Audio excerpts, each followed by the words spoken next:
Senator Young. Senator Cruz. Thank you, Mr. Chair. Ambassador Leaf, you are the administration's point person on the Middle East. How's that working out? I love my job, Senator. Have things in the Middle East gotten better or worse since Joe Biden became president? We have had a series of black swan events, so no doubt the region is in a very difficult state. Is your answer things have gotten worse? My answer is that a series of black swan events have crowded upon Have they gotten better? You're not suggesting things have gotten better, No, are you? I have not. In fact, they've gotten a lot worse. That's the nature of black swan. So it's black swans. You guys had nothing to do with it. It's not mistakes you made. It's just something that happened externally. Well, I think an assessment of the events of October 7th is still to be done. I can't speak to that. Okay, so did y'all make any mistakes that led to it? I'm not sure. All right, here's one. How about giving hundreds of millions of dollars to the Gaza Strip, much of which ended up in the hands of Hamas? Was that a mistake now that we saw what happened on October 7th? I'm going to defer to my colleague from USAID. I'm not aware of hundreds of millions of dollars going to Hamas from U.S. coffers. All right, how about $100 billion to Iran? Was that a mistake? I'm not sure what you're referring to, Senator. Well, you tell me, how much money has this administration flowed to Iran? We have not flowed money to Iran. Really? We have money in accounts that are restricted for humanitarian use only. And money's not fungible? This regime will always spend money on these kinds of activities, the proxy activities. When Joe Biden became president, how much was Iran selling in oil a day? I don't have that figure for you, Senator. Of course you don't. The answer is about 300,000 barrels a day. How much is Iran selling in oil a day now? Somewhere short of 2 million. So it went from 300,000 barrels a day to 2 million barrels a day. That's about $80 billion that the Ayatollah has made because your administration refuses to enforce oil sanctions. No, we do enforce oil sanctions. Well, you do Senator. so terribly because the number has increased almost tenfold. But because of the strictures that we put on, the sanctions that we put on, the targeting that we've done, 230 alone directed towards those who traffic in Iranian oil, that has imposed a heavy cost on Iran, and we estimate that Wait. You're saying it's a heavy cost. Mm-hmm. They went from 300,000 barrels a day to 2 million barrels a day. Where's the heavy cost? That's an extra 1.7 million barrels a day. That's $80 billion. True or false, 90% of Hamas's funding comes from Iran? No, not 90%. It is a large, it's a Okay, how much is it amount. then? I don't know at this Of course, you're in charge of the damn region, and you don't. What do you mean you don't know? At this exact moment, I can't tell you. All right, how much of Hezbollah's strictures. funding comes from Iran? Huge amount. It's about 90%. Both of those are about 90%. Do you think it made the world safer or less safe to take a theocratic lunatic like the Ayatollah who chants death to America and death to Israel and to flow $100 billion? Did that make us more safe or less safe? The U.S. is not flowing money to Iran, Senator. What about the $6 billion in hostage payments? Not a penny is moved. And money's not fungible? They Not a can't put penny that is up for moved. credit facilities? Not a penny is moved. You're where you're under oath. I am. And could they put that money up for credit facilities to use money to fund their terror activity? I'm not sure who would be in the position of lending them money at this point, Senator. We do have plenty of sanctions. Iran is one of the most heavily sanctioned regimes. But you're not enforcing them. This administration, every lunatic on earth that wants to kill us, this administration gives money to. All right, let me ask you this. Israel has said it is their policy to utterly eliminate Hamas. Does this administration, does President Biden support Israel in its commitment to utterly eliminate Hamas? Of course. Of course, then why are you calling for an immediate ceasefire before they eliminate Hamas? Israel has accepted that proposal. No, they have not. They have. Is there a ceasefire that's happened?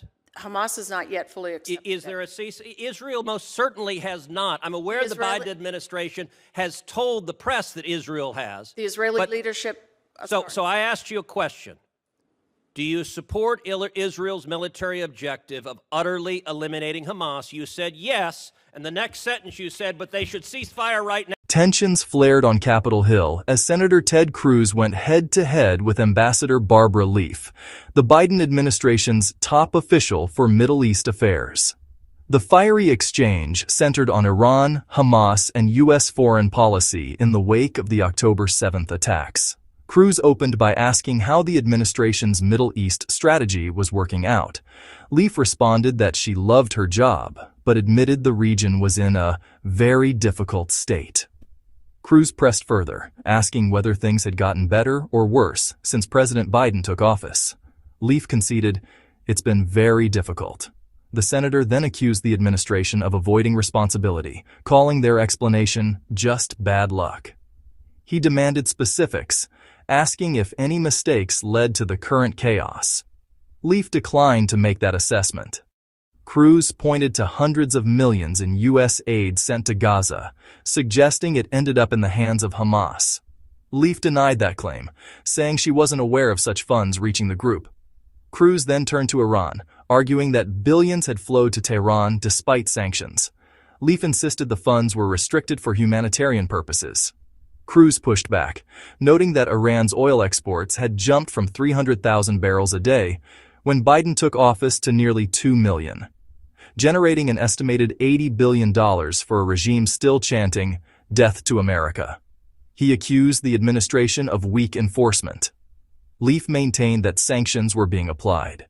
When Cruz asked if roughly 90% of Hamas's funding comes from Iran, Leaf said she didn't know the figure. Cruz shot back that she was the top Middle East official and should know, accusing the administration of enriching Iran and empowering terrorist groups like Hamas and Hezbollah. Leaf repeated that the United States hasn't sent money directly to Iran or Hamas. Cruz challenged her again, questioning the $6 billion unfrozen in a recent hostage deal. Leaf stated under oath that not a single penny had been moved. The senator then condemned what he called the administration's push for a ceasefire while Hamas still exists. He asked whether President Biden supports Israel's goal of eliminating Hamas. Leaf said yes, but added that the goal could not be achieved by military means alone. Cruz fired back, accusing the administration of effectively rewarding Hamas after the October 7th massacre. Leaf countered that Hamas does not support a two-state solution or peace with Israel. The confrontation ended with Cruz declaring the Biden administration's Middle East policy an utter disaster. Agree with the way that the president characterized it, Senator, on May 31st, which is to say that we agree with the objective that Hamas never again control the Gaza Strip or threaten Israel. That will not be achieved by military means alone. So it's not now, we said their military objective was to defeat Hamas. So you just said it's impossible to defeat Hamas. When you Is that first right? posed the question, you said eliminate Hamas. I said utterly eliminate Hamas. I didn't say over time, not over 1,000 years. I said defeat an enemy because they are murderers who murdered 1,200 people, who raped women and little girls. It won't be done by military means alone. Okay, so it is the position of this administration it is impossible by military means to defeat Hamas. Yes, it is. Let me ask you, you also want to see, essentially as a reward for October 7th, a Palestinian state. It's not a reward. It's not a reward. It just achieves what they want as a benefit for these murders. Let me ask you something. If Hamas is governed by Hamas, if Hamas governs Gaza, how is Israel's safety protected? It's an impressive job, Mr. Chairman. Bang, bang. Let the witness finish answering the You question. should not be frightened of these questions, Mr. Chairman.